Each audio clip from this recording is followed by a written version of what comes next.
You make this difficult for me, Ellen Crook. How am I supposed to tell your story without video? You manage your types. Wisely stay behind the camera. David Brooks, can you pop her face up for me? Okay, that's better.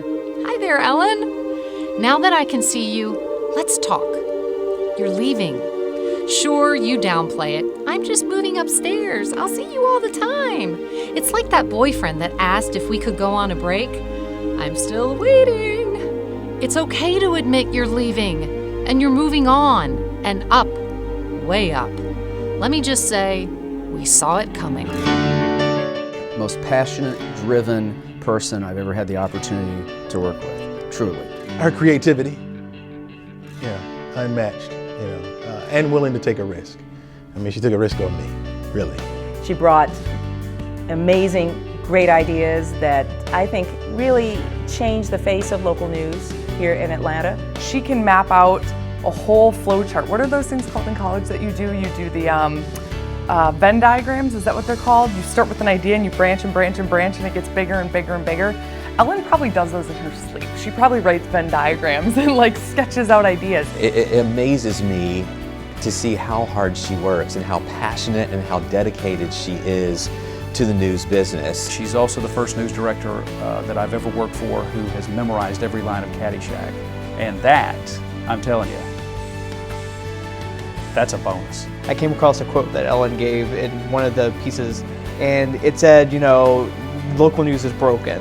And I just thought, how cool is that for a news director to say? You never hear that. And I was like, I have to work for her. We have to get the information out. Bosses give direction, but you were different in that you gave us part of yourself. I've talked to her about a lot of personal things. I was going through something, and I actually called her from my house at home first. And, we shed some tears and we shed some stories.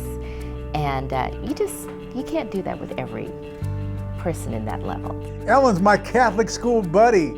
I probably went to school with about 17 Ellens, And I'm glad this Ellen likes me, because I don't know if the other ones did. You pushed us when we didn't know we had it in us.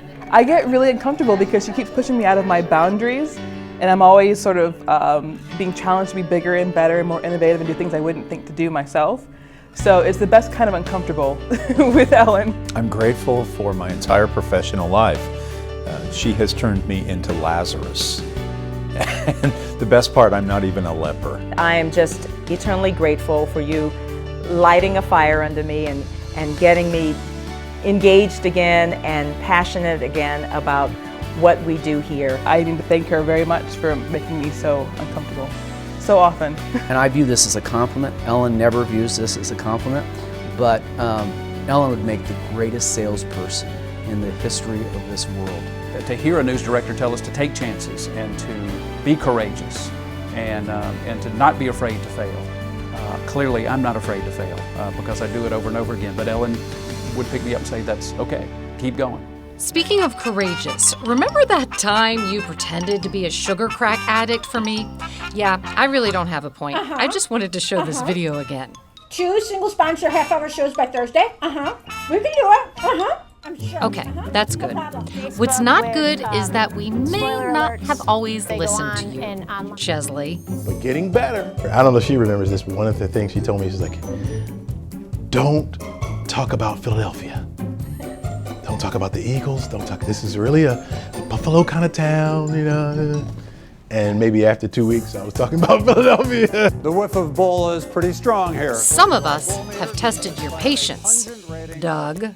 In my book, the Ellen Crook character is going to be awesome. However, I just heard a story about you two, a lunch date story I never knew.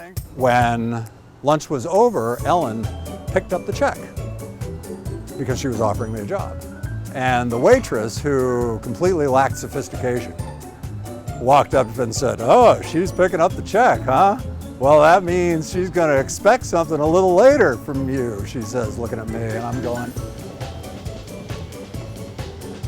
And yet she continues and says, "Yeah, that's going to be real good for you this afternoon. You're going to have a real good afternoon." I'm going, it's not like that. It's not like that.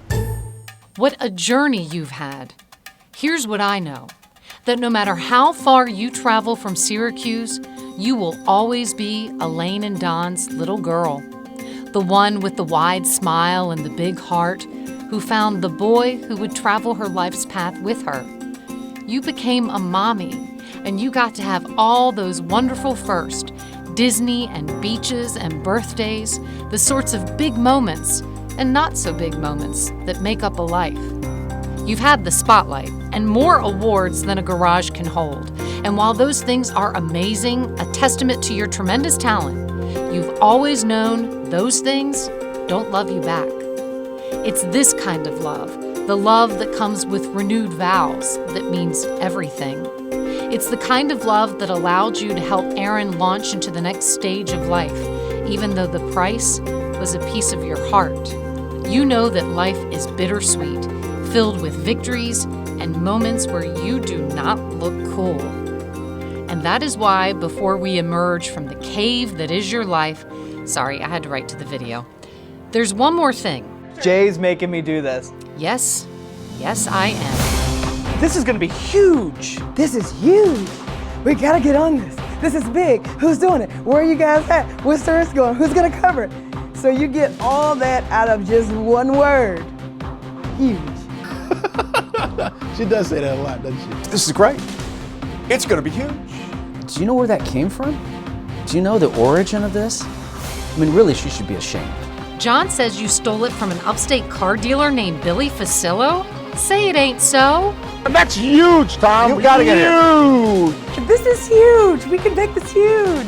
I'm not going to say this is huge, but you know, it is kind of huge. This is huge. This is huge. We need to make this huge. This is huge. And I started saying we could turn this into a really good drinking game. And so we reach over the desk every time a This Is Huge email comes and we just cheer our water bottles and go back to working. This is huge. This is huge. This is huge. This is huge. And there's one more thing. I love that. Don't you agree? I love that. I love it. I love it. I love that. I love that. That is so Ellen. I love that. But then there's the hand motion too. I love that. And I love it! So Ellen wants to go big on the puppy that saved the Girl Scout that fell down the well story. That sounds like it could be huge. Huge. We want to go big. How big? I'd say at least 2 cameras. She's gonna want at least 2 cameras. I think bigger. 3? Bigger. 4, we mount some GoPros on everybody. She means huge. Wow. I think we should do a town hall then. Town hall? She'll love that. Oh yeah, she will absolutely love that. In closing, And I really believe that we're losing something that can't be replaced. Love you like a milkshake. Only thing I'd like to say to Ellen is thank you, for believing in me and seeing something in me and bringing it out for the world to see. Love you like a play cousin. She's a unique package. You're not going to get an Ellen Crook. It's just not going to be done. Love you like a bowl of Cap'n Crunch. Ellen, I will miss you. Please keep in touch or I will follow you upstairs. Please get the psychiatrist couch there so I will be coming to you daily so you can solve some problems for me. She is going to be tough to replace here at the station. thank you, Ellen.